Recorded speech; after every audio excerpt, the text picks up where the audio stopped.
Good day everyone, I'm Hurley Borify Reviews here back at it again with my review for the KZ Dawn. But before we proceed, I would like to thank no one, I guess.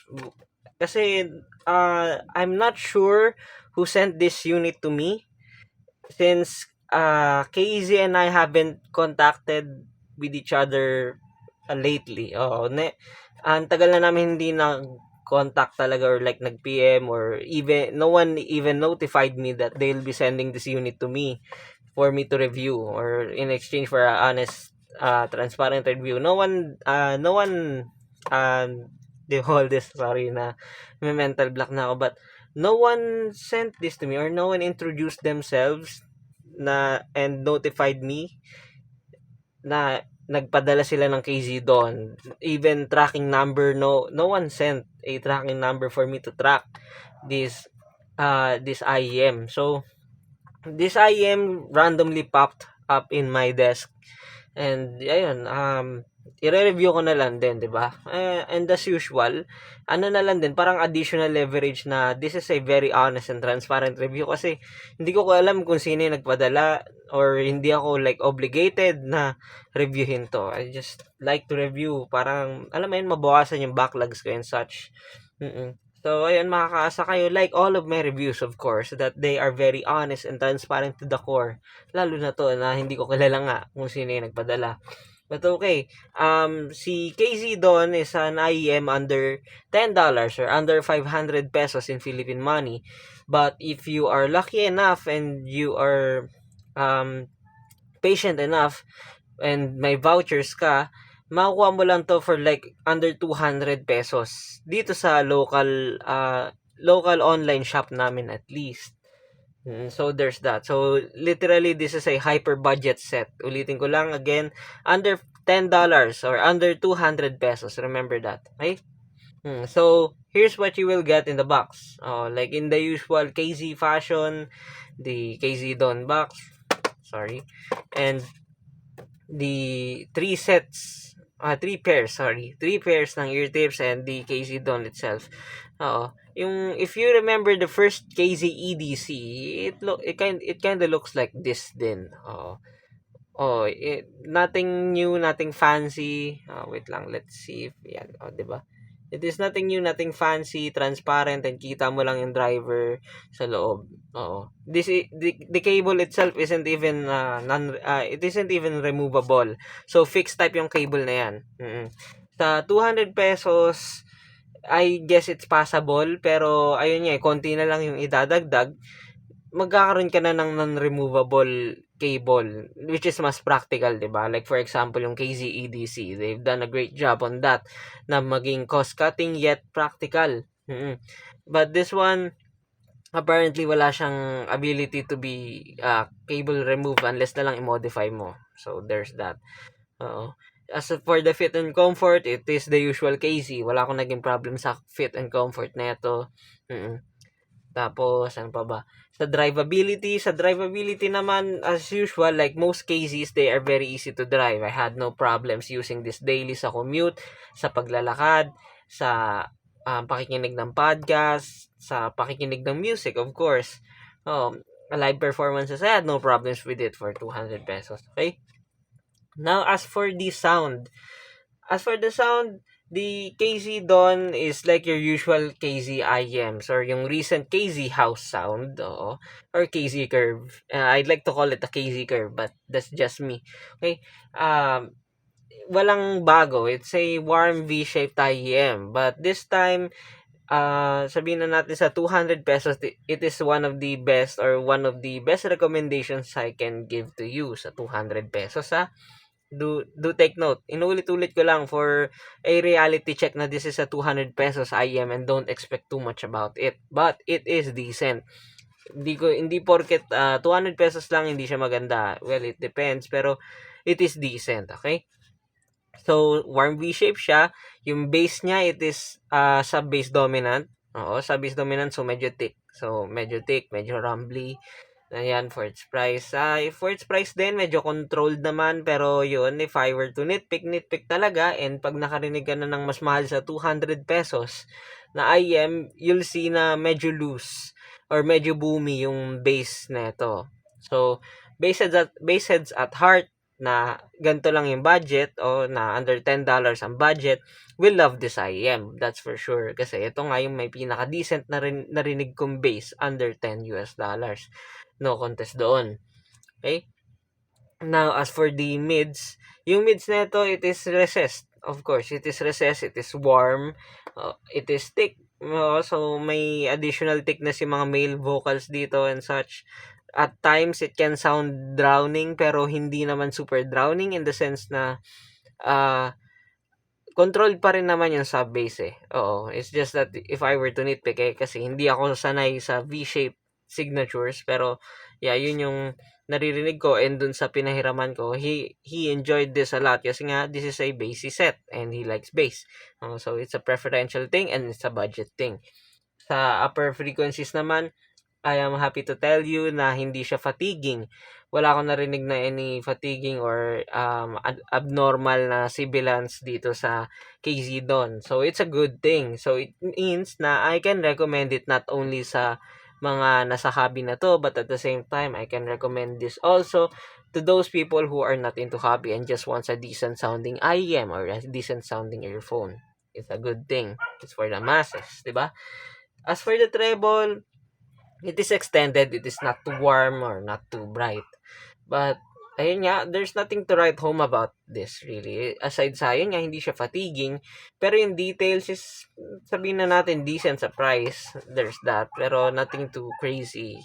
In terms of like detail retrieval or resolution. It just gets the job done nga, di ba? Okay, now as for the technical performance, in a nutshell, there's nothing to write home about for the KZ Dawn. It is sabihin natin decent at best. It is very decent at best for its price na 200 pesos. Or under 500 pesos, it is decent.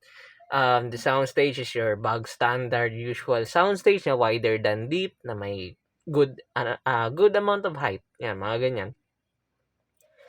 Separation and layering, it is decent at best, pero again, do expect some congestions sa heavy passages dito kapag kinakinggan mo. Again, ayun nga, ano lang talaga, in a nutshell lang talaga, ang word ko na kayang i-incorporate sa technical performance or sa overall sound ng KZ Don is serviceable. It just gets the job done.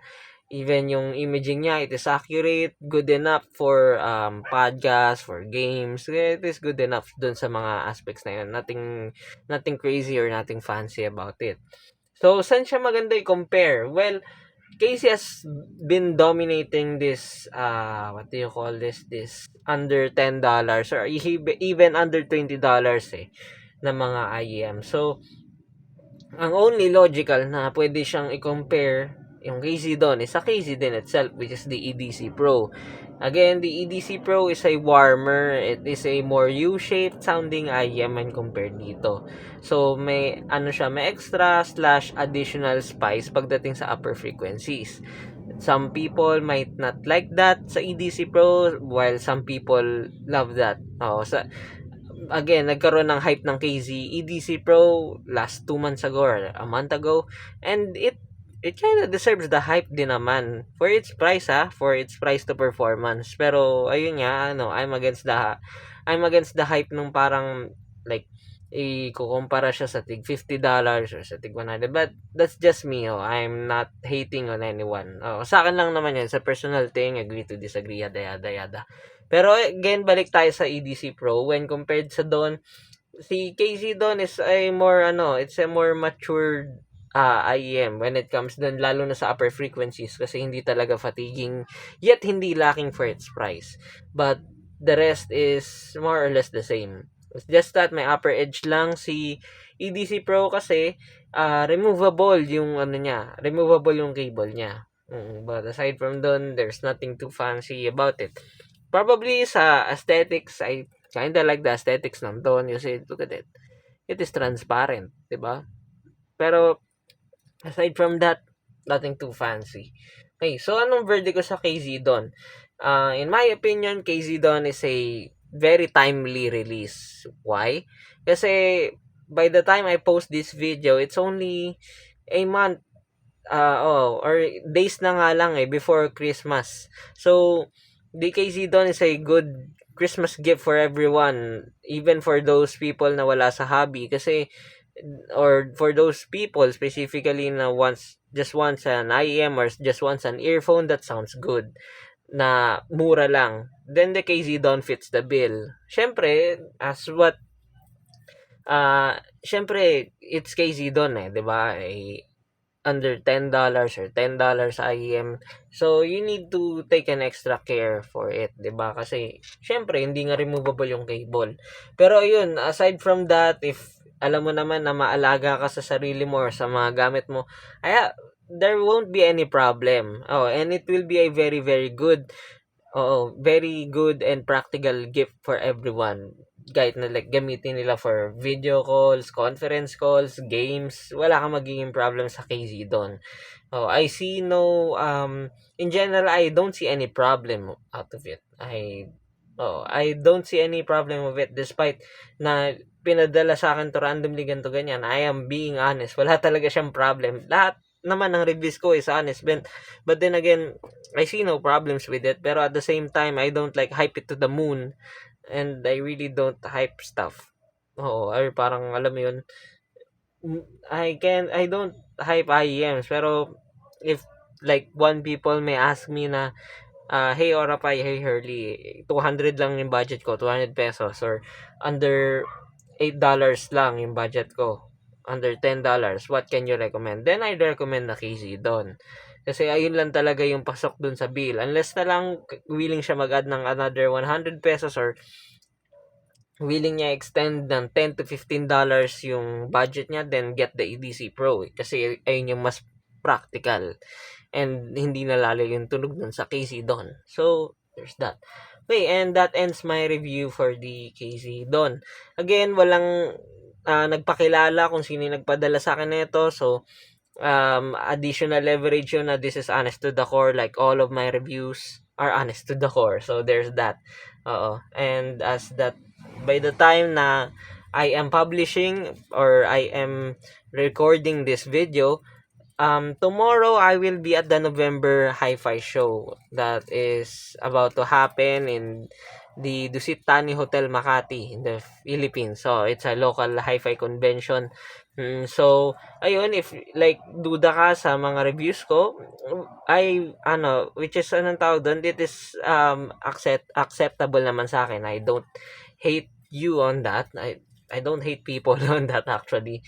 Kasi they have the right to be they have the right to be doubtful sa kahit sino. They have the right to take a huge spoonful of salt, lalo na sa mga reviews ko kasi syempre pinapadala sa akin, 'di ba? So baka one can say na na biased ako or shield or glazer. So if like wala kang tiwala sa reviews ko and you have the time to go out tomorrow sa Dusit Thani, then we'll meet there and you try my you'll personally hear the IEMs that I have reviewed and you'll be the judge kung magugustuhan mo talaga o hindi, 'di ba? Ayun lang naman, no hard feelings. I don't hate you for doubting me. It's okay. It's okay to doubt. Actually dapat nga ganun, like be vigilant, 'di ba? And take everything na like as is unless na lang personally mo na try yung product mismo kasi at the end of the day ikaw ang gagamit, not me. Okay? And see you on the next one.